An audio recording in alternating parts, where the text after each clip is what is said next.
Ya, halo teman-teman, saya senang bisa ketemu dengan teman-teman lagi pada kelas ini, ya, kelas pengantar ilmu politik pada sesi yang kedua. Akan ada dua video yang akan saya sampaikan ke teman-teman.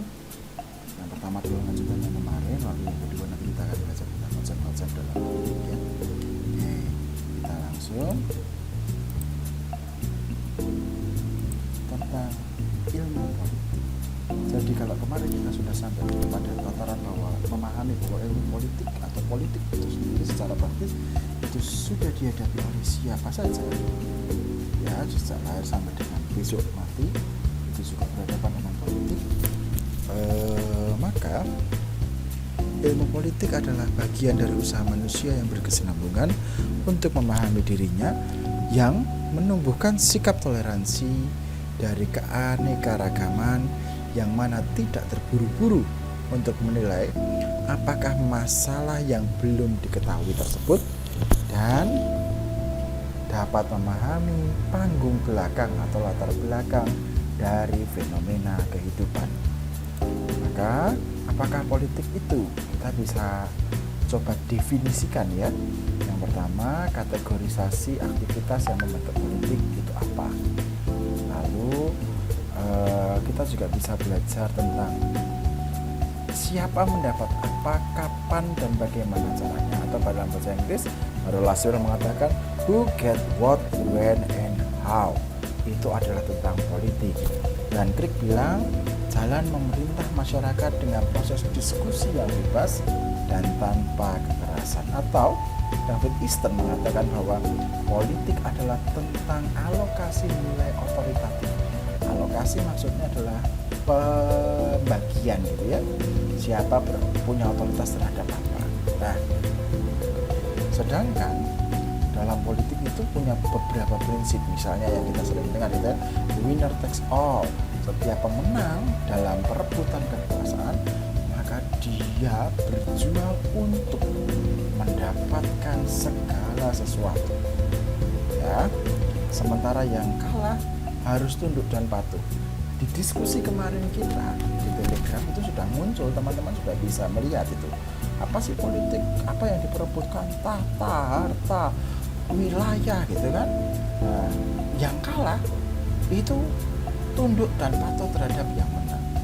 Nah, politik juga merupakan usaha kooperatif dan win-win solution, di mana alokasi kekuasaan bisa dibagi dengan berbagai pihak untuk menerima sebagai bagian dari bentuk kebersamaan, ya. Nah, untuk memahami pendekatan dalam politik, Aristoteles sendiri dan Plato mengatakan bahwa upaya untuk mencapai masyarakat yang baik. Peter Merkel bilang bahwa a noble case for a good order and justice, usaha untuk mencapai tatanan sosial yang baik dan berkeadilan. Pendapat yang lain dari Peter Merkel juga, politik dapat menjelma menjadi a selfish grab for power, glory and riches, atau perebutan kekuasaan, kedudukan, dan kejayaan untuk kepentingan diri sendiri. Jadi politik itu juga punya kecenderungan untuk mendahulukan diri sendiri, ya. Nah, pengamatan terhadap kegiatan politik dapat dilakukan dengan berbagai cara, tergantung dari pendekatan yang dipergunakan. Vernon van Dijk itu mengatakan bahwa kriteria untuk menyeleksi masalah dan data yang relevan. Pendekatan mencakup standar atau tolak ukur yang dipakai untuk memilih masalah dan menentukan data mana yang akan diteliti serta data mana yang akan dicari. Nah, kira-kira gini teman-teman. Politik adalah tentang interaksi. Ya, interaksi apa? Interaksi antara masyarakat dan penguasa. So, kalau kemarin ada kata-kata bisakah politik tanpa hasrat kekuasaan? Tentu tidak bisa, karena ini tentang hal siapa menguasai apa, di mana interaksi antara penguasa dan masyarakat itu menghasilkan beberapa keputusan-keputusan, di mana keputusan tersebut mengikat dan itu untuk kebaikan bersama. Nah, itu kira-kira definisi umum dari politik, interaksinya gitu ya. Jadi antara ada pemerintah, ada masyarakat, sama-sama sepakat bikin peraturan bersama. Hal ini mengikat untuk semua orang demi kebaikan bersama. Misal yang lain di desa gitu ya, lagi ada wabah tikus. Lalu bersama dengan masyarakat sepakat nih bahwa sawah-sawah itu harus punya membiarkan ular-ular besar itu untuk hidup demi menjaga populasi tikus yang tidak terlalu banyak sehingga merusak padi gitu ya. Nah, itu adalah bagian dari keputusan. Keputusan tersebut adalah bagian dari kebijakan yang merupakan hasil dari politik. Itu mengikat seluruh warga yang ada pada daerah tersebut. Itu semua dibentuk untuk kebaikan bersama. Nah, contoh nih politik dalam hidup sehari-hari. Yang pertama, pemerintah mengatur masyarakat melalui pajak, melalui berlalu lintas. Kemarin saya sudah kasih contoh ke teman-teman ya, tentang bagaimana kalian punya SIM. Untuk sebelum kalian bisa berkendara itu sebaiknya kan punya SIM ya. Dan kalau kalian nggak punya SIM berarti kalian menyalahi aturan. Misalnya kalian bersekolah, siapa yang mengatur sekolah SD harus 6 tahun, SMP harus 3 tahun, SMA harus 3 tahun? Ya, melalui keputusan pemerintah. Sampai dengan urusan yang paling kecil, misalnya urusan parkir. Nah, urusan parkir itu kan kelihatannya remeh, tetapi itu bagian dari politik atau hasil dari kebijakan pemerintah. Ya, lalu politik dalam kehidupan sehari-hari, misalnya kewenangan pemerintah untuk mengatur, memaksa, terlihat dari adanya sanksi serta denda apabila tidak menaati. Masih ingat ya kemarin ya, dari diskusi kita lihat ada kata-kata, ada teman kalian yang bilang bahwa bagaimana salah satu sarana untuk memilih, sarana untuk mencapai kekuasaan atau mendapat kekuasaan adalah lewat tentara, lewat polisi. Mereka itu punya kuasa memaksa. Ya, ada sanksi yang diberikan. Kalau kalian nggak pakai masker bisa dikasih sanksi zaman sekarang ini ya. Nah, lalu politik dalam hidup sehari-hari secara personal, kita sebagai warga bisa melakukan protes atau unjuk rasa gitu ya, atau menyampaikan inisiatif kita gitu apabila aturan tersebut tidak sesuai atau tidak dijalankan dengan semestinya. Lalu pertanyaan reflektif bagi kita adalah, apakah kita sudah berpolitik? Tentu jawabannya sekarang kita sepakat, ya, kita sudah berpolitik. Nah, pandangan politik atau konsep politik itu ada beberapa hal. Yang pertama, pandangan klasik itu memandang bahwa negara adalah pusat segala-galanya. Masyarakat berinteraksi itu karena keputusan negara atau kerajaan. Ya, boleh nikah tidak boleh nikah itu kewajiban negara. Misalnya lagi ngurusin pembagian tanah itu urusan negara. Nah, lalu ada konsep yang selanjutnya adalah konsep kelembagaan, di mana politik itu dipahami sebagai usaha menyelenggarakan negara. Gimana sih cara bikin negara yang baik? Oh, negara itu harus punya 3 lembaga. Ya, lembaga eksekutif misalnya itu sebaiknya punya beberapa dinas atau punya berapa kementerian. Nah, itu bagian dari konsep politik secara kelembagaan. Konsep politik selanjutnya adalah terkait dengan kekuasaan. Itu tentang bagaimana mempertahankan atau merebut kekuasaan tersebut. Misalnya ya, kita lihat kalau sekarang bagaimana PDI Perjuangan itu berusaha untuk mempertahankan suaranya dengan bagian menaikkan baliho besar Mbak Puan gitu, kepak sayap kebinekaan. Lalu ada usaha lain untuk merebut kekuasaan mayoritas sekarang dengan Pak Erlangga membuat baliho yang lain siap maju 2024, yang artinya mereka sedang melakukan, bahasa ilmiahnya adalah kontestasi. Nah, konsep yang selanjutnya adalah fungsionalisme, di mana politik itu melihat fungsinya sebagai bagian dari pembuatan kebijakan publik. Nah, konsep politik yang selanjutnya adalah konsep politik dari sisi konflik, yaitu di mana ada perbedaan pandangan, maka disitulah ada politik terjadi. Ya, pandangan klasik, usaha-usaha yang ditempuh warga negara untuk membicarakan dan mewujudkan kebaikan bersama. Aristoteles itu melihat bahwa kebaikan bersama itu ada moralitas yang lebih tinggi, ya, karena kebaikan bersama. Nah, kebaikan bersama itu untuk apakah sama dengan kepentingan umum? Itu yang perlu kita pertanyakan lagi, ya. Apakah tujuan moral itu bisa kelihatan? Apakah tujuan moral itu abstrak atau nyata gitu ya? Atau nilai-nilai ideal itu bisa dicapai dengan cara apa sih? Nah, apakah itu adalah keinginan orang banyak? Apakah kepentingan umum juga adalah kepentingan semua kelompok, bukan kepentingan mayoritas kelompok? Lalu pertanyaan selanjutnya adalah keinginan pemerintah adalah pemerintah yang dibuat untuk kebaikan bersama. Dari sisi pandangan kelembagaan, hal yang berkaitan dengan penyelenggara negara dan pemerintah. Negara sebagai komunitas manusia yang sukses memonopoli penggunaan paksaan fisik secara sah dalam wilayah tertentu. Kita ada kenal ya, ada polisi gitu ya. Misalnya kemarin waktu cokinya MLI itu kena itu kan, lalu polisi bisa datang pakai laras panjang memaksa supaya dia ditangkap. Nah, karena menggunakan sabu-sabu gitu ya. Nah, itu bagian dari contoh penggunaan paksaan fisik. Lalu politik bagi Weber merupakan persaingan untuk membagi kekuasaan atau persaingan untuk mempengaruhi pembagian kekuasaan antar negara maupun antar kelompok dalam sebuah negara. Maka kita bisa lihat bagaimana persaingan dan pembagian kekuasaan pada kursi menteri, ya, akan kelihatan toh siapa mendukung siapa, lalu apakah dia mendapatkan kursi menteri atau tidak. Lalu misalnya lagi apakah dia akan diberi kursi sebagai komisaris gitu. Nah, itu bagian dari pembagian kekuasaan pada lembaga-lembaga, ya.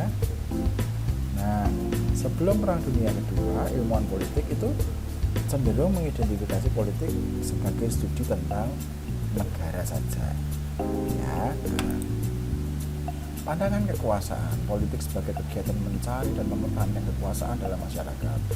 Ilmu politik sebagai ilmu yang memusatkan perhatian pada perjuangan untuk memperoleh dan mempertahankan kekuasaan, melaksanakan kekuasaan, mempengaruhi pihak lain ataupun menentang dari pelaksanaan kekuasaan. Kekuasaan merupakan kemampuan untuk mempengaruhi pihak lain untuk berpikir dan berperilaku sesuai dengan kehendak yang mempengaruhi. Kekuasaan dilihat sebagai interaksi antara pihak yang mempengaruhi dan pihak yang dipengaruhi, atau yang satu mempengaruhi, yang lain mematuhi. Jadi kekuasaan itu sifatnya dua ya teman-teman ya, ada yang menguasai, ada yang dikuasai, atau ada yang mempengaruhi, ada juga yang mematuhi. Ini berlaku tidak hanya untuk negara, tapi untuk segala hal, termasuk juga dalam hal misalnya hidup bermasyarakat, ya, hidup berkeluarga juga begitu. Siapa yang mempengaruhi siapa, atau siapa yang berhasil menguasai siapa. Oke. Pandangan fungsionalisme ilmu politik itu dipandang sebagai kegiatan untuk merumuskan dan melaksanakan kebijakan. Ada istilah alokasi nilai secara otoritatif berdasarkan kewenangan, karena itu mengikat untuk suatu masyarakat. Nilai diartikan sebagai hal-hal yang dikejar oleh manusia dengan derajat kedalaman yang berbeda untuk pencapaiannya. Jadi, kegiatan mempengaruhi masyarakat dalam merumuskan dan melaksanakan kebijakan publik dan kebijakan umum berarti mempengaruhi pembagian dan penjagaan nilai-nilai secara otoritatif untuk masyarakat. Jadi misalnya begini teman-teman, kita kenal ya ada kebijakan publik. Nanti teman-teman ketika kuliah atau belajar di sini itu kita akan sama-sama belajar tentang bagaimana merumuskan kebijakan publik. Nah, kebijakan publik itu adalah bagian dari otoritas atau kewenangan yang mengatur masyarakat. Nah, kegiatan mempengaruhi pemerintah ketika merumuskan kebijakan publik itu akan mempengaruhi pembagian atau distribusi dari nilai-nilai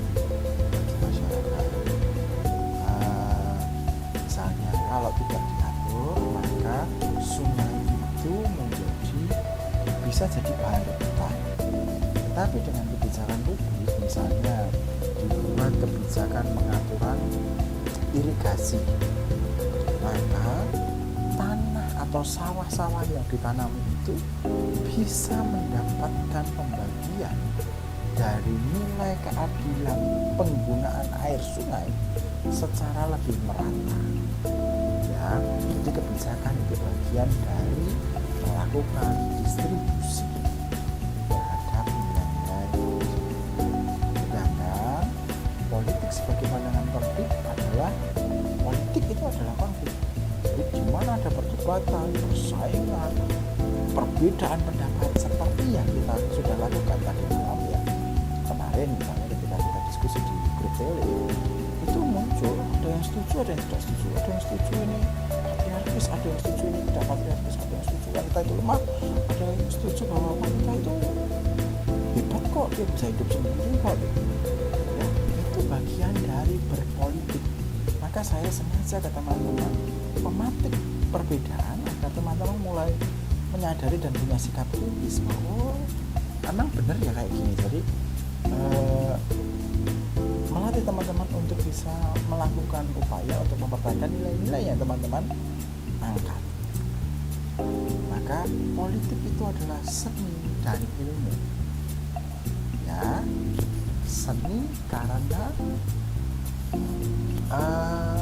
pada situasi tertentu, kondisi tertentu dia perlu penanganan yang berbeda, tetapi sebagai ilmu politik itu terukur, bisa dilihat, bisa diasumsikan ya, membangun asumsi-asumsi.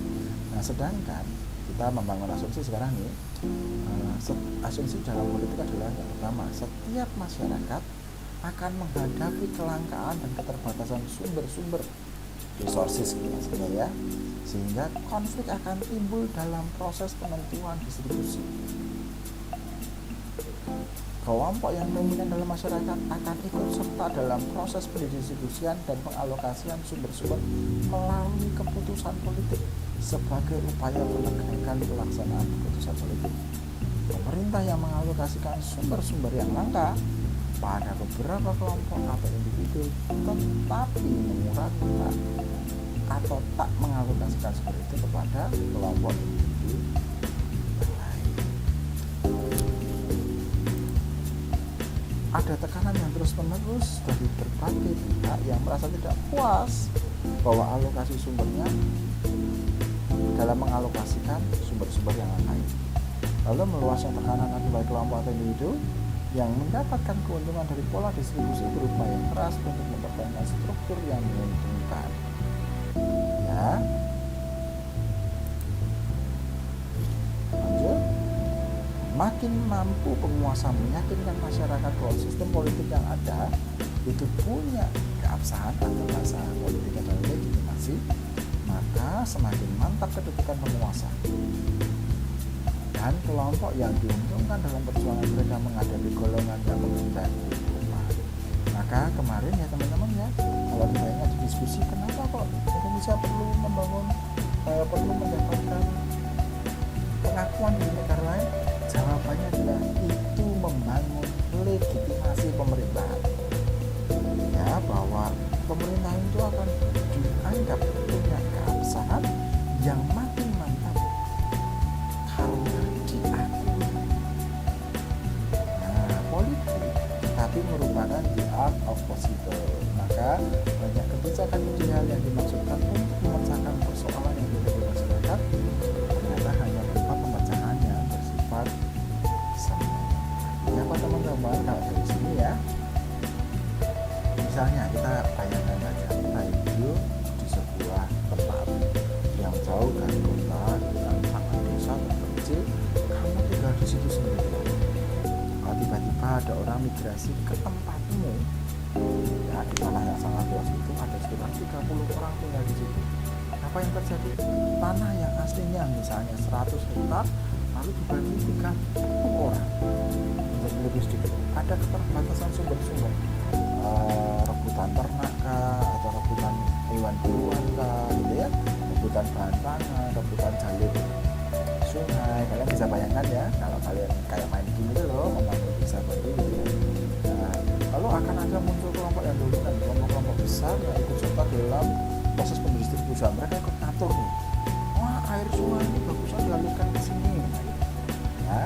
Lalu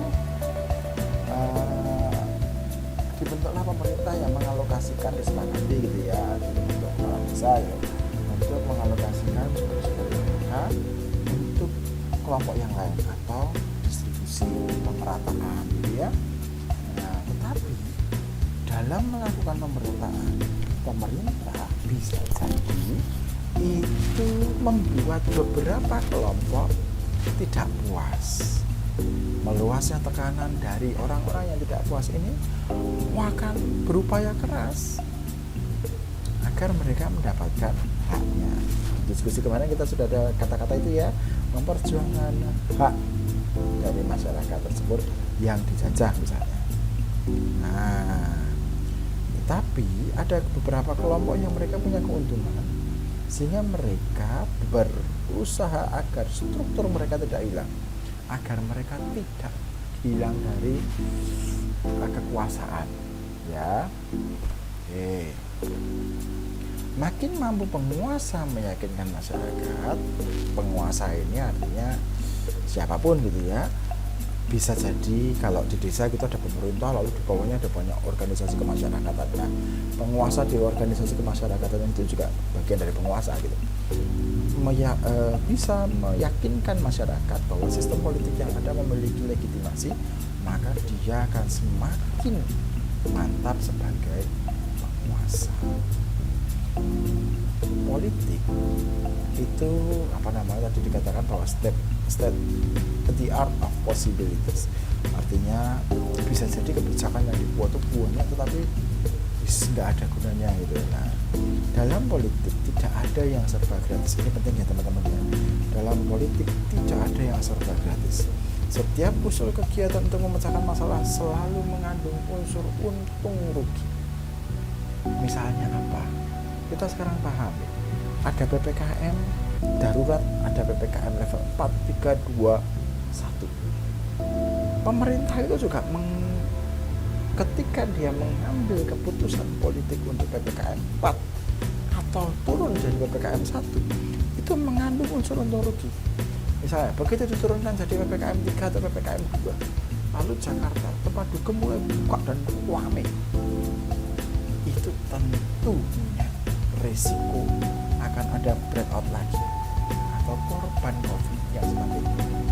Maka teman-teman politik itu tidak ada yang serba gratis, tidak ada yang menguntungkan 100%. Pasti ada resiko untung, juga ada resiko rugi.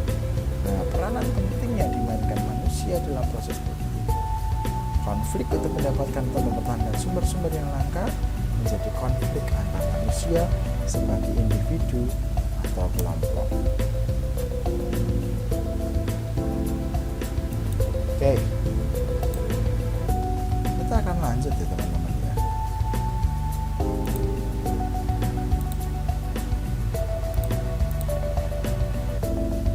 Oke, kita akan lanjut di sini. Kita akan langsung saja mencoba memahami konsep-konsep dalam ilmu politik, ya, bahwa dalam politik itu dikenal ada namanya, dalam ilmu politik ya, itu dikenal ada namanya teori politik. Teori adalah generalisasi abstrak mengenai sebuah fenomena. Generali dalam teori disusun berdasarkan konsep-konsep tertentu. Konsep itu lahir dalam pikiran, maka disebut abstrak. Jadi apa yang kalian pikirkan, overthinking kalian itu baru abstrak ya, belum nyata. Nah, teori politik adalah bahasan atas tujuan dari kegiatan politik, cara untuk mencapai tujuan tersebut, dan mengukur kemungkinan serta kebutuhan yang timbul dari situasi politik tertentu. Nah, ada juga konsekuensi dan kewajiban akibat tujuan politik. Setidaknya ada beberapa konsep-konsep yang harus kita kenal. Yang pertama, konsep masyarakat, konsep kelas sosial, konsep negara, konsep kekuasaan, kedaulatan, hak dan kewajiban, kemerdekaan, lembaga-lembaga negara, perubahan sosial, pembangunan politik, modernisasi itu adalah bagian-bagian dari konsep-konsep politik. Nah, Jenkins mengklasifikasi bahwa ada dua macam teori politik. Yang pertama, teori yang berdasarkan pada moralitas yang menentukan norma-norma politik. Kita bisa belajar itu di filsafat politik. Itu bisa belajar juga pada teori politik sistematis, atau kita juga bisa belajar itu pada bagian pembelajaran ideologi. Itu adalah teori yang berdasarkan pada moralitas yang menentukan norma-norma politik. Lalu yang kedua, teori yang menggambarkan dan membahas fenomena serta fakta politik yang tidak mempersoalkan norma atau nilai. Bisa berupa deskriptif komparatif, di mana membahas fakta dan kehidupan politik sedemikian rupa sehingga dapat disusun secara sistematis dan dapat direalisasi. Misalnya apa?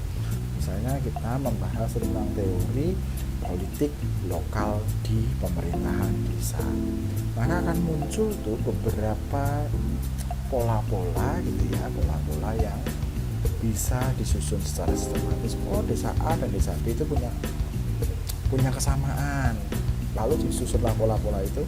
Desa B dan desa E itu punya kesamaan, maka dari desa-desa itu dapat disimpulkan sedemikian rupa ya. Nah, itu contoh dari jenis teori politik yang membahas tentang fenomena.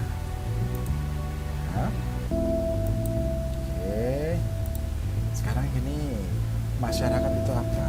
Ingat-ingat ya, masyarakat adalah sebuah sistem hubungan yang teratur. Kenapa disebut teratur? Misalnya gini nih, kamu kalau terminal satu kali itu saja, ya, lalu tidak pernah melakukan apapun, kamu baru pertama kali ke terminal naik bis, maka itu bukan bagian dari keteraturannya. Seorang yang kamu hadapi kamu bukan bagian dari masyarakat terminal karena kamu tidak punya hubungan yang teratur dengan mereka. Kira-kira gitu ya teman-teman. Tapi kalau kamu tinggal di Indonesia atau di desamu atau di kelurahanmu gitu ya, lalu kamu punya hubungan yang teratur dengan tetanggamu, dengan bagaimana kamu menggunakan fasilitas jalan umum. Kamu sudah tahu nih, misalnya kamu tinggal di perumahan, parkir mobil itu di sebelah kanan atau sebelah kiri jalan. Nah, itu sudah ada bagian sistem-sistem hubungan yang teratur. Ya, ini pendapat kedua. Masyarakat adalah sekelompok manusia yang hidup bersama dan bekerja sama untuk terkabulnya keinginan mereka bersama. Ini yang perlu kalian ingat. Ada 8 nilai masyarakat. Masyarakat itu secara umum gitu ya teman-teman, itu mencari 8 nilai. Nilai pertama adalah mereka secara naluriah mencari nilai kekuasaan. Yang kedua, mereka akan mencari pencerahan atau kepekaan atau kemampuan untuk memahami lingkungan lewat pendidikan, ya, kecakapan intinya. Nah, yang ketiga adalah tentang kesehatan. Nggak ada orang yang mau tidak sehat, maka ini adalah nilai yang dicari oleh masyarakat. Yang keempat, kekayaan itu adalah nilai yang juga dicari oleh masyarakat. Kelima, kita punya keterampilan. Keenam, kejujuran dan keadilan. Kasih sayang dan pengorbanan. Ya. Nah, kalau tadi kita sudah ingat ya masyarakat itu apa, maka kita sekarang coba lihat bagaimana masyarakat dan asosiasi itu berada. Pertama, manusia itu punya ego yang harus dikejar terus-menerus. Ada orang yang sukanya itu mencari kecerdasan, belajar terus. Ada orang yang sukanya makan, egonya adalah makan terus. Ketika mereka mengejar egonya masing-masing, tentu jelas ya bahwa akan ada gesekan, akan ada masalah, akan ada pertentangan satu dengan yang lain. Maka ketika ada masalah satu dengan yang lain, secara naluriah manusia itu akan membangun bentuk perlindungan yang efektif. Misalnya gini nih, kamu tinggal atau berinteraksi pada sebuah lokasi gitu ya, di mana orang-orangnya campur, ada banyak sekali gitu, maka kamu dan kamu kebetulan adalah bagian dari minoritas di situ. Misalnya apa? Di situ tuh situasi orang-orang yang kaya-kaya semua, sedangkan kamu berada dalam keluarga yang biasa-biasa saja, tidak sangat kaya. Padahal mayoritas orang-orang kaya. Maka kamu mulai nih punya gesekan masalah. Kamu tidak peduli dengan sepatumu yang biasa saja, tapi teman-teman yang mereka yang kaya-kaya itu punya ego yang dikejar terus dengan menggunakan sepatu yang mahal-mahal, pakai baju yang mahal gitu, dan mereka mulai mengejekmu gitu, dan lalu ada gesekan gitu kan denganmu, dan kamu merasa terancam. Yang kamu lakukan adalah kamu akan mencari orang-orang yang kira-kira sepemahaman denganmu, dan kamu akan bikin geng atau teman dekat. Itulah lahirnya asosiasi yang paling sederhana. Ya, jadi asosiasi adalah kumpulnya beberapa orang, intinya gitu deh. Ya, nah fungsi dari asosiasi ini yang pertama adalah memenuhi kebutuhan manusia. Kebutuhanmu apa? Di tempat tadi kamu tidak diejek, kamu tidak dibully gitu kan. Nah, yang kedua membatasi kompetisi, mengendalikan tindakan yang berakibat merugikan. Jadi kalau ada temanmu atau musuhmu itu kan di lingkungan itu, kamu punya kemampuan atau daya untuk mengurangi kerugian pada dirimu, karena kamu juga punya geng nih. Yang ketiga, meringankan akibat yang timbul dari sekian banyak asosiasi. Ya, misalnya asosiasi pemerintah desa, atau asosiasi lagi asosiasi Karang Taruna, asosiasi mahasiswa Jember, asosiasi perkumpulan mahasiswa asli Jombang, nah, misalnya gitu ya. Itu adalah perkumpulan atau asosiasi dari sekian banyak perkumpulan yang paling penting adalah negara. Kenapa? Karena negara memiliki tujuan untuk melindungi, ya, menertibkan, bahkan dia memonopoli penggunaan kekerasan fisik secara sah. Coba kalian bayangkan jika kekerasan fisik ini tidak dimonopoli oleh negara, maka semua orang bisa punya senjata api, saling tembak sana tembak sini, ada yang berantem di jalan, gak ada hukum yang bisa melakukannya, karena semua orang merasa kekerasan fisik itu hak mereka. Pemerkosaan bisa dilakukan di mana-mana gitu ya, pemaksaan terhadap hak itu, karena gak ada yang ngerasa bahwa itu adalah monopoli dari negara. Maka negara punya fungsi monopoli itu, penggunaan kekerasan fisik. Tidak ada polisi yang bukan polisi Republik Indonesia di Indonesia, atau tidak ada tentara gitu ya, bidang pertahanan yang membawa senapan gitu kan, boleh menertibkan dan bagian dari peperangan gitu ya, persiapan perang fisik di Indonesia. Jadi cuma ada tentara, TNI aja, nggak ada yang lain nih. Nah, negara adalah organ dari seluruh masyarakat yang harus ditaati seluruh penduduk. Hanya negara yang berwenang untuk mengadakan wajib militer, pengusutan, pelaksanaan hukuman gitu ya. Nah, maka selanjutnya kita mau pahami nih. Nah, tadi kita sudah paham masyarakat itu apa. Yang kedua kita paham asosiasi itu apa. Salah satu asosiasi yang perlu kita pahami adalah negara. Dari negara kita masuk konsep yang keempat. Konsep yang keempat adalah konsep tentang kekuasaan. Diskusi kemarin kita sudah sering nih perdengungkan kata-kata kekuasaan. Apa yang dicari? Kekuasaan apa yang dicari? Wilayah apa yang dicari? Harta apa yang dicari?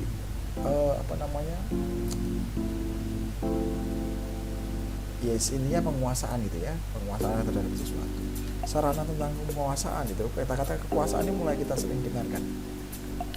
Kekuasaan adalah kemampuan seseorang atau kelompok untuk mempengaruhi tingkah laku orang lain atau kelompok lain.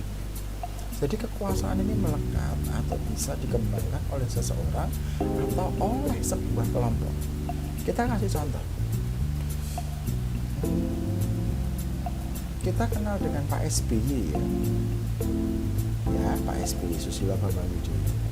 Beliau sebagai seorang senior pada tentara, dia punya kekuasaan untuk memberi masukan pada junior-junior tentaranya, atau atau dia sebagai seorang pimpinan partai, ya, dia bisa menentukan siapa ketua partai selanjutnya. Itu Pak SBY. Ini berlaku sama juga dengan PDI Perjuangan. Bu Mega gitu punya kekuasaan untuk memberi restu siapa yang akan maju pada kontestasi politik tertentu, ya, atau kekuasaan juga bisa dalam bentuk kelompok. Teman-teman, kemarin saya sudah beberapa kali sebut, misalnya ketika PKS itu melekat dengan Demokrat, lalu dia diberi kekuasaan untuk memimpin Kementerian Pertanian, maka dia bisa mempengaruhi tingkah laku orang yang ada di kementerian tersebut. Misalnya kebijakan impor sapi, nah itu dilakukan karena orang PKS, ya, kader PKS itu diberi kemampuan untuk atau diberi kekuasaan gitu ya, untuk bisa mempengaruhi tingkah laku orang lain. Oke. Kekuasaan itu keinginan yang beragam dari seorang manusia, seringkali harus dipaksakan kepada orang atau kelompok lain. Mengendalikan orang lain adalah syarat mutlak untuk keselamatan dirinya sendiri. Kekuasaan sosial terdapat dalam semua hubungan sosial, semua organisasi sosial. Ya, kekuasaan adalah kemampuan mengendalikan tingkah laku orang lain, baik secara langsung maupun menggunakan alat dan cara yang tersedia. Kekuasaan biasanya bersifat relationship, tanpa ada hubungan, ya, manusia tidak akan bisa menjalankan konsep kekuasaan. Contohnya relationship. Ini kayak gini, kamu punya pacar, ya, kamu cowok, kamu punya pacar cewek, maka kalian ini saling menguasai, ada subjek ada objek, ya, dan perannya itu berganti-ganti. Kadang si cowok jadi objek, kadang si cewek jadi objek, kadang si cowok jadi subjek, kadang si cewek ini jadi subjek. Contohnya apa? Ya, ketika kamu mau berangkat kuliah atau kamu pengen main gitu, jalan-jalan, karena si cewek ini bilang, aku anterin dong, aku pengen jalan-jalan nih, kita nge-mall yuk. Nah, ketika si cewek ini bilang begitu dan berhasil menguasai tingkah laku cowoknya atau pacarnya itu, dan cowoknya itu lalu mengambil sepeda motor, lalu menjemput pacarnya yang cewek itu ke rumahnya dan ngajak nge-mall, itu artinya mereka punya relationship, mereka punya hubungan, dan si perempuan itu berhasil menguasai prianya karena si pria mau mengantarkannya menuju keinginan hati dari si perempuan itu. Dong ya, semoga teman-teman bisa memahami konsep ini. Itu penguasaan. Atau misalnya gini,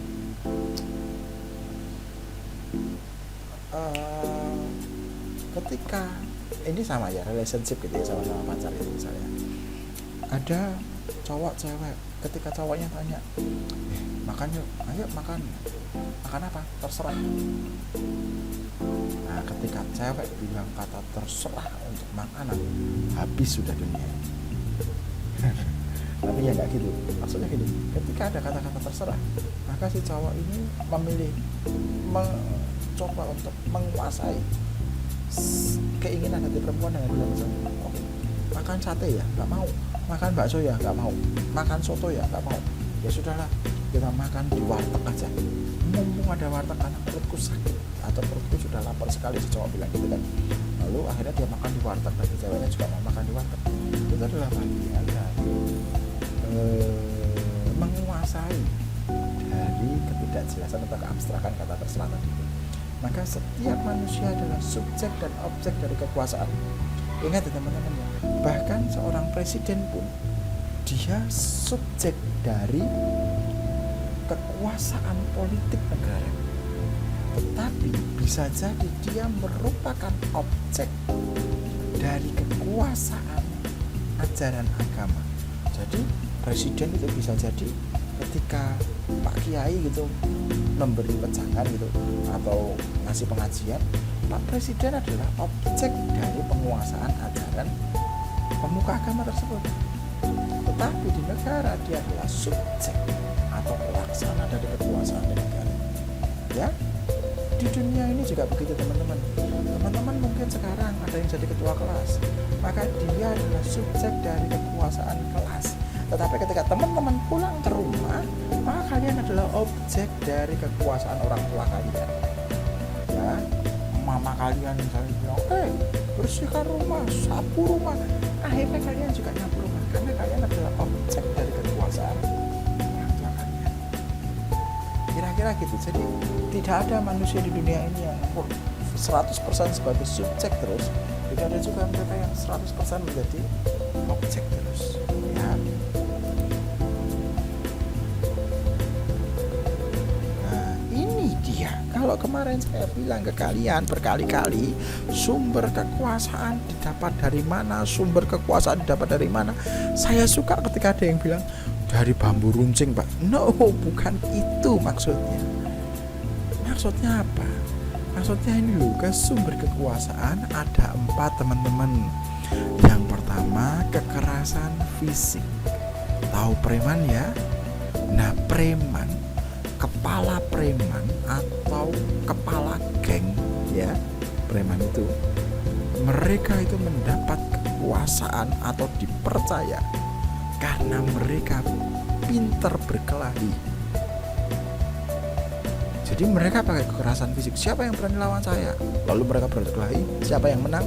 Dia yang dipercaya punya kekuasaan. Itu sumber kekuasaan yang pertama. Misalnya yang kedua, kepolisian itu punya sumber kekuasaan fisik karena mereka membawa senjata api. Kalau ada kerusuhan, polisi bisa mengeluarkan tembakan peringatan. Itu bagian dari polisi menunjukkan kekuasaannya. Dor, dor, dor. Lalu orang akan mulai takut. Ada orang bawa senapan. Bisa jadi saya mati karena saya melawan petugas. Jadi itu sumber kekuasaan yang pertama. Sumber kekuasaan yang kedua itu bisa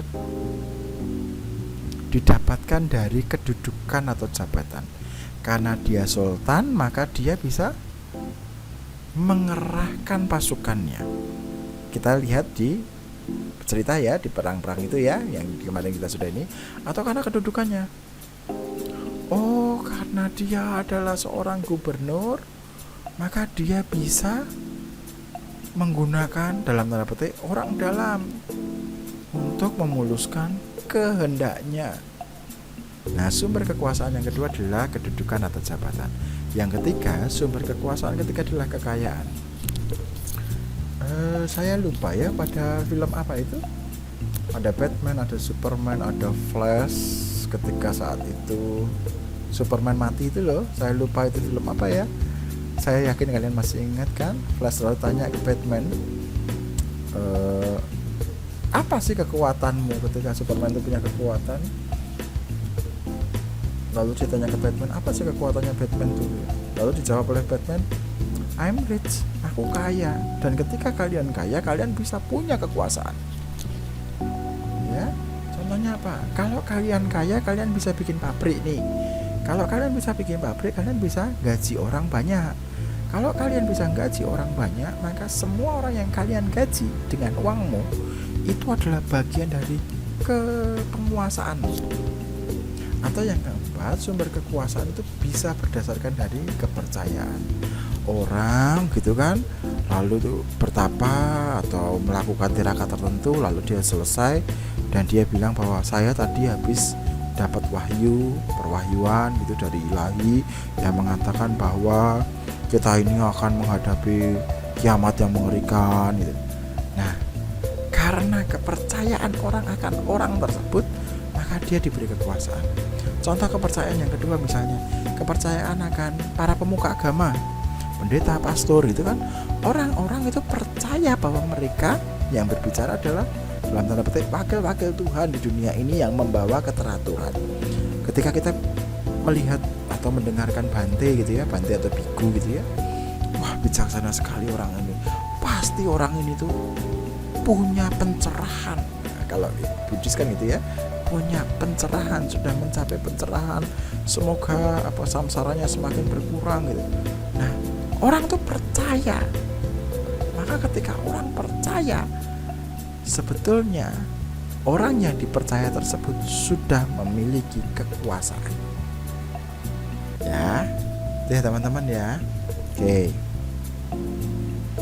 Lalu kita akan belajar tentang authority dan legitimasi.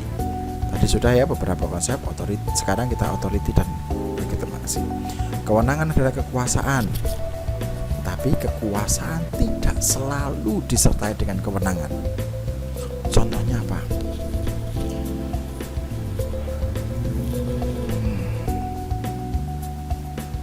ISIS itu pernah eksis ya, kan. Mereka sangat kencang gitu. Kalau ada orang yang ditembakin gitu di video lalu disebarkan, kalau ada orang yang digorok gitu di video lalu disebarkan. Bagian dari terorisme dunia sih. Nah, mereka berkuasa, tetapi mereka sejatinya tidak punya kewenangan apapun di daerah tersebut karena dia tidak didukung oleh rakyatnya. Sedangkan kewenangan itu selalu merupakan kekuasaan. Misalnya begini nih, presiden mengeluarkan peraturan pemerintah pengganti presiden, itu otoritas presiden. Maka tentu itu adalah bagian dari kekuasaan presiden. Lanjut lagi yang lain, misalnya ada penjahat lari, pencuri gitu ya, lari dikejar polisi, lalu polisinya mengeluarkan pistol gitu, tembakan 3 kali tembakan peringatan, tapi tetap lari, maka polisi itu nembak kakinya, dan akhirnya si pencuri itu pincang gitu kan, dan nggak bisa lari, ditangkap. Maka si polisi tersebut itu punya kewenangan menggunakan senjata api karena dia punya kekuasaan sebagai seorang kepolisian, polisi, bagian dari polisi.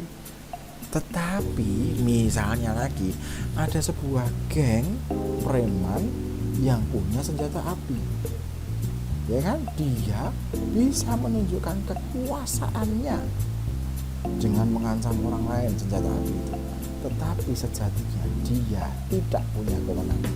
Sampai di sini paham ya? Semoga bisa memahami. Orang yang punya kekuasaan politik belum tentu punya hak moral yang membuat melaksanakan keputusan politik. Tetapi orang yang memiliki kewenangan politik berarti dia memiliki hak moral tersebut. Prinsip moral itu memberikan hak untuk pemerintah atau kepada orang atau kepada kelompok tertentu. Prinsip moral dapat berwujud hukum tertulis, dapat pula tradisi yang dianggap baik.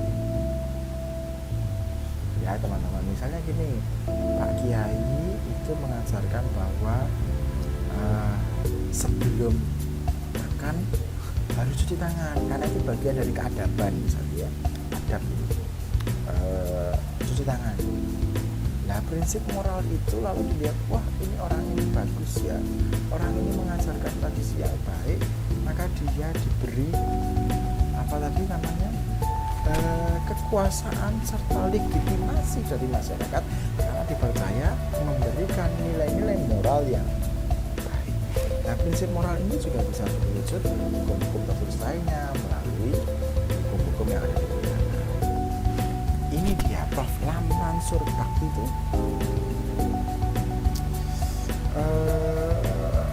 menyampaikan bahwa sumber kewenangan, sumber dari otoriti, kalau tadi kan kekuasaannya, menguasai orang itu bisa pakai kekerasan, tapi sumber dari otoriti atau kewenangan itu ada 5. Diingat-ingat ya teman-teman.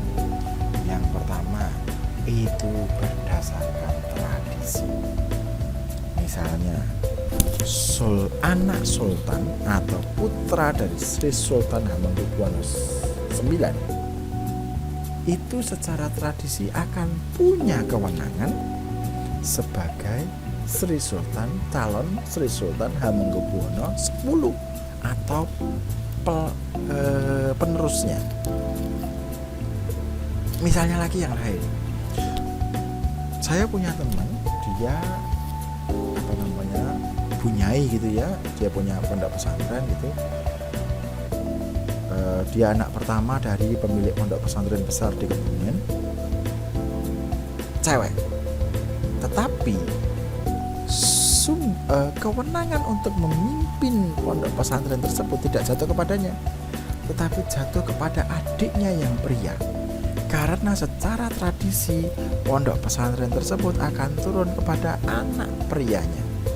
Sehingga si teman saya ini yang merupakan anak pertama perempuan, dia akan menjadi nyai pada pondok pesantren suaminya.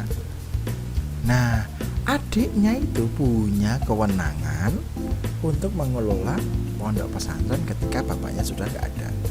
Ya, itu tradisi turun-menurun. Terus yang kedua, sumber kewenangan bisa jadi sakral. Ada orang yang tadi saya bilang ya, itu bertapa gitu, terus dia bilang bahwa saya habis dapat wahyu nih dari Tuhan nih, bahwa kalian harus mulai belajar ya, kalian harus mulai meninggalkan dosa-dosa itu kata Tuhan tuh ini. Nah, lalu orang percaya nih ya, atau misalnya kita pernah lihat ya beberapa sekte di Indonesia ya. Nah, contohnya siapa? Lia Eden ya, aliran Lia Eden itu mengatakan bahwa saya ini adalah malaikat Gabriel, utusan Tuhan gitu toh. Nah, orang yang percaya padanya si Lia Eden ini, dia melihat bahwa Lia Eden ini memang punya kewenangan secara sakral langsung dari Tuhan. Oke, paham ya kira-kira sampai sini ya. Nabi-nabi itu maunya kewenangan karena dipercaya secara sakral. Terus yang ketiga, kualitas pribadi.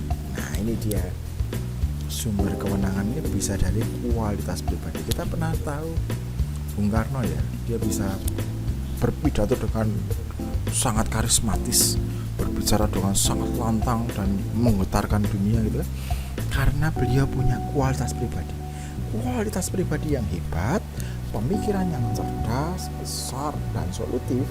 Itu merupakan menjadi sumber kewenangan ya. Atau misalnya lagi ini, saya bisa menjadi dosen dengan syarat saya punya kualitas pribadi setidaknya berpendidikan S2 master, maka saya punya kewenangan akademis karena kualitas pribadi saya ya. Yang keempat, melalui peraturan perundang-undangan. Misalnya apa? Misalnya presiden itu dapat kewenangan karena peraturan perundangan kita ngomong begitu, bahwa orang yang dipilih melalui pemilu menang sekian persen itu sah menjadi presiden dengan prosesi pelantikan ya. Atau misalnya sumber kewenangan, polisi itu boleh bawa senjata api tadi ya, karena peraturan perundangan bilang bahwa dia boleh bawa senjata api. Nah, sumber kewenangan yang 5 adalah sumber instrumental. Contohnya duit, harta, kekayaan. Nah, ini teman-teman, kemarin kan sudah diomong ya, apa yang diperebutkan? Kalian bilang yang diperebutkan adalah harta, kekayaan, uang. Kenapa? Karena kalau mereka punya harta, kekayaan, uang, bisa jadi mereka akan menambah kewenangannya ya, dong ya. Oke.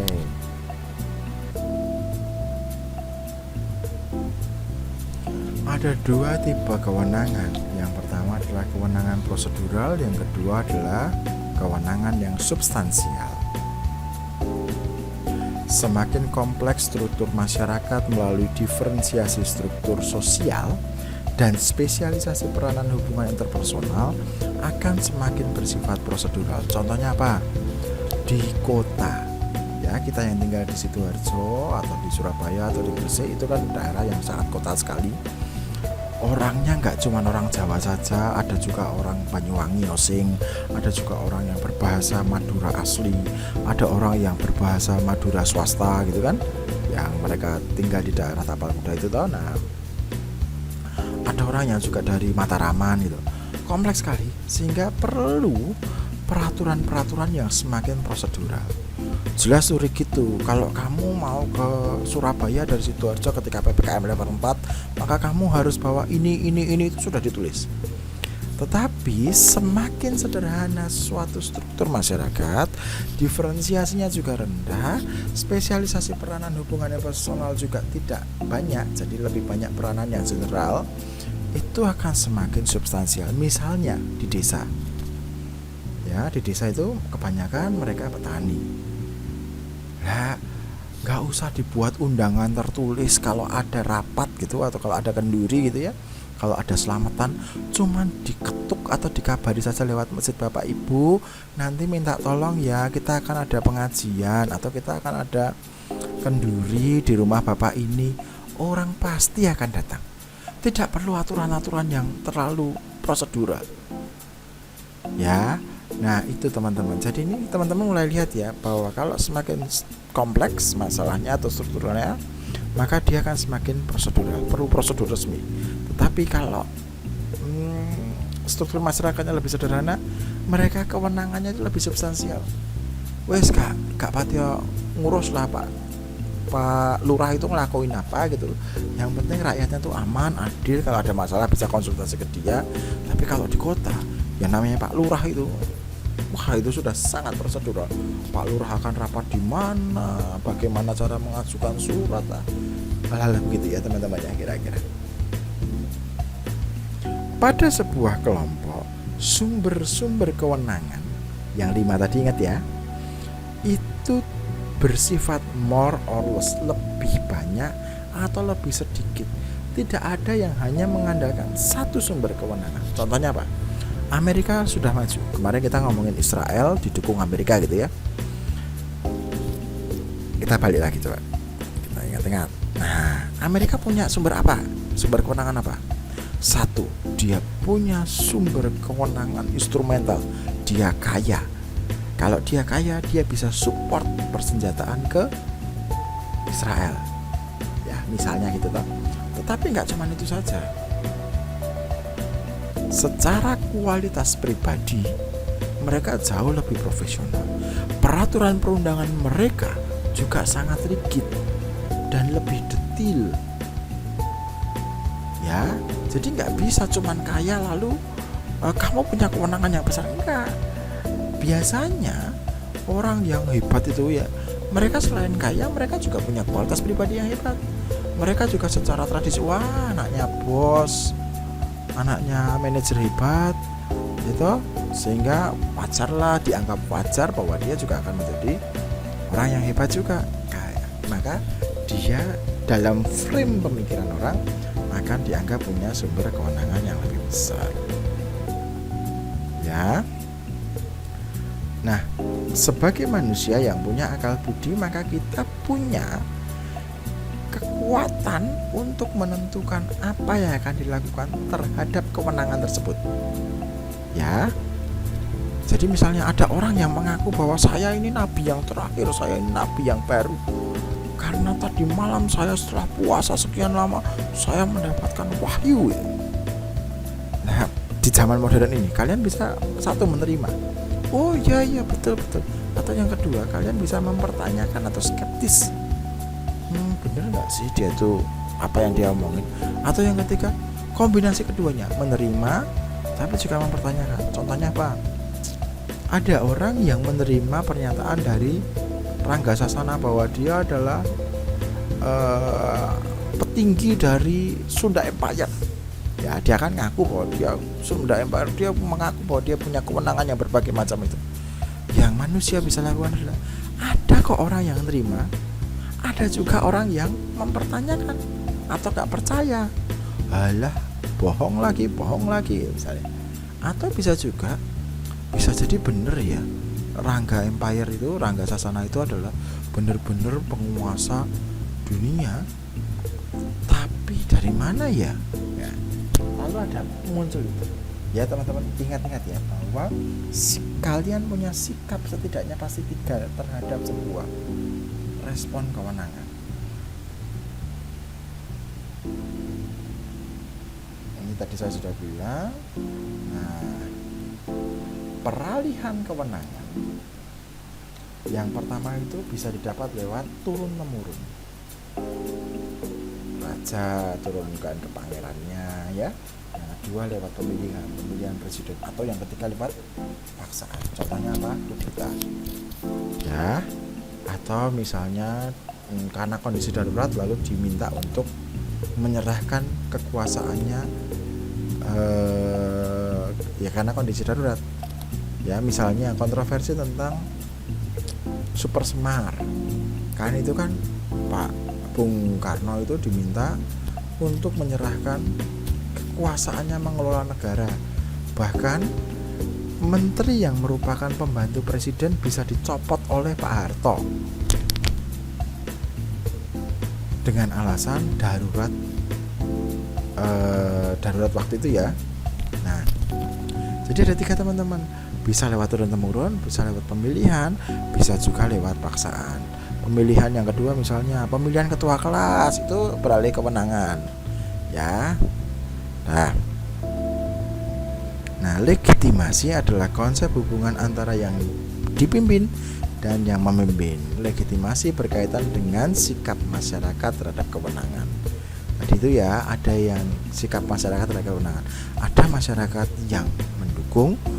Kalau masyarakat yang mendukung itu banyak, maka dia legitimate atau mendukung atau mengesahkan posisi tersebut.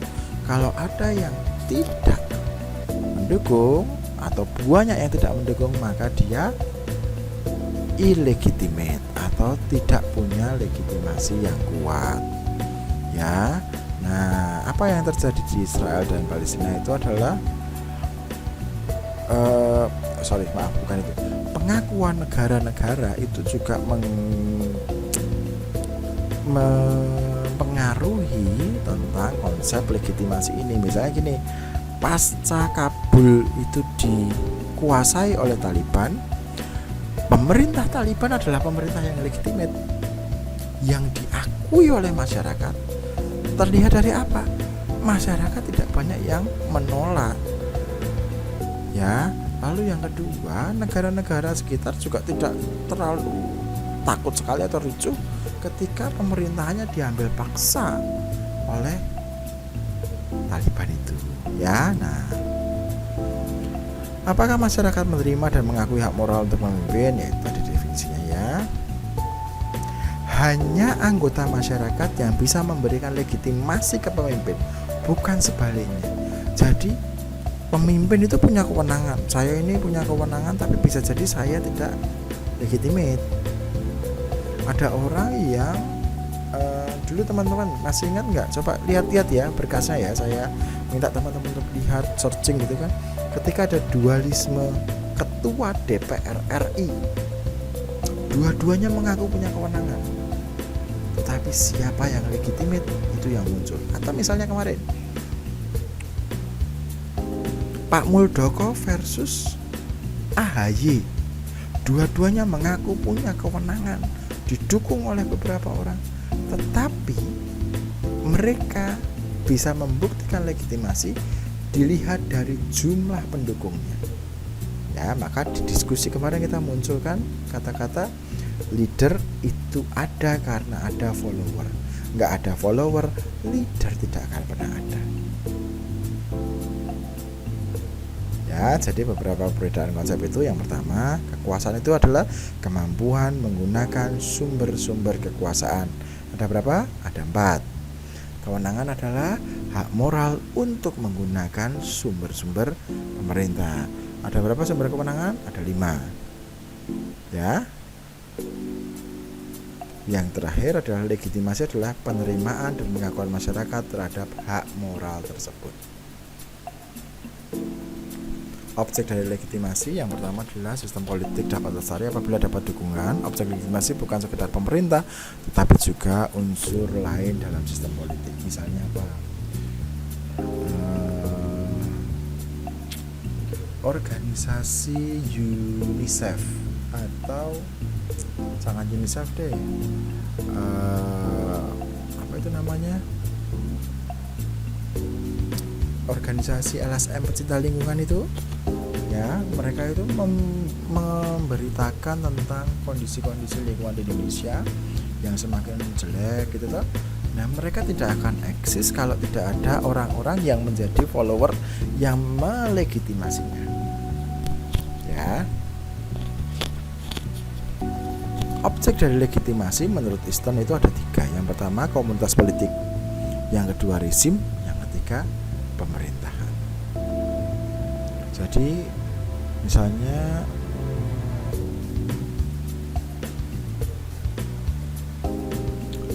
rezim siapa ya namanya ya? Oke, rezim Pak Harto itu legitimate selama 32 tahun. Dipaksakan untuk legitimate, didukung dengan cara Golkar adalah partai tunggal yang harus dipilih oleh semua pegawai negeri. Ya. Nah, itu contoh membuat masyarakat melegitimasi presidennya. Itu waktu zaman Orde Baru ya. Nah, objek legitimasi itu ada 5. Ya, kalau Easton itu bilang objek legitimasi ada 3, tapi Adrain bilang objek legitimasi ada 5. Yang pertama masyarakat politik, yang kedua hukum. Jadi hukum itu bisa legitimate, bisa juga illegitimate, bisa dipercaya, bisa tidak dipercaya. Yang ketiga lembaga politik, yang keempat pemimpin politik, yang kelima adalah kebijakan.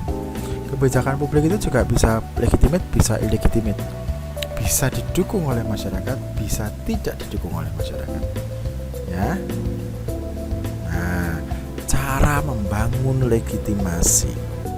Jadi ini kunci ya teman-teman ya. Cara kalian bisa membangun legitimasi bagi leadership kalian adalah yang pertama merekayasa nilai. Misalnya apa? Membangun patung-patung, ya, patung Garuda Pancasila, patung Soekarno Hatta kayak di UPN itu kan banyak ya. Terus ada patung Jenderal Sudirman, ya. Nah, itu penting teman-teman. Itu merekayasa. Saya nggak bilang manipulasi ya. Rekayasa itu nilainya positif, tetapi manipulasi itu kan negatif. Merekayasa nilai-nilai kita, membentuk nilai tepatnya gitu ya, untuk cinta kepada negara atau untuk melegitimasi kekuasaan negara tersebut. Oh iya ya, kita tuh punya Soekarno Hatta. Oh iya ya, kita punya Garuda Pancasila. Jadi kalau orang masuk ke ruangan lalu lihat Garuda Pancasila, itu bagian dari rekayasa nilai supaya teman-teman cinta pada tanah air. Ya, itu bagian dari rekayasa nilai. Atau misalnya kalau kalian sekolah gitu, di sekolah keagamaan apapun gitu ya, masuk sekolah lalu diajak berdoa menurut agama tersebut, itu bagian dari merekayasa nilai supaya kalian melegitimasi atau mendukung atau percaya pada ajaran atau kekuasaan agama tersebut.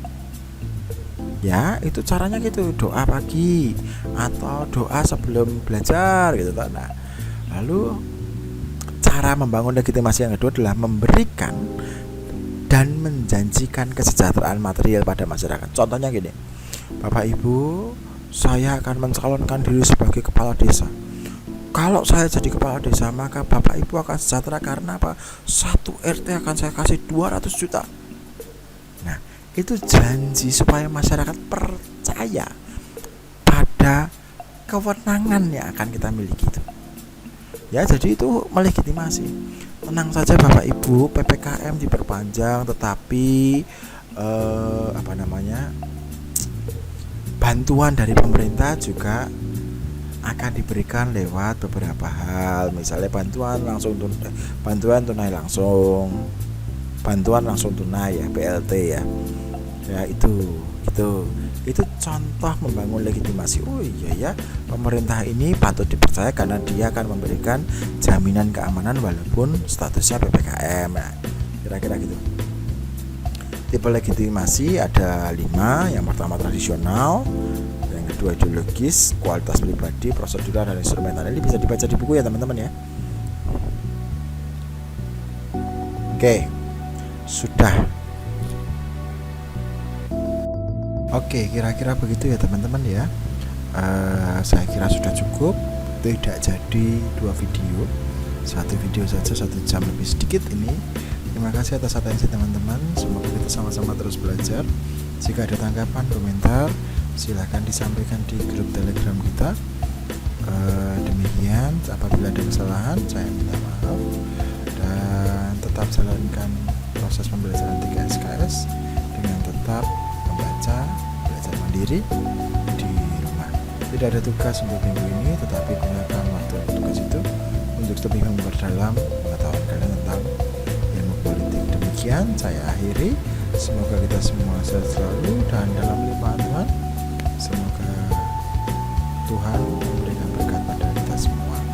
Saya tutup. Assalamualaikum warahmatullahi wabarakatuh.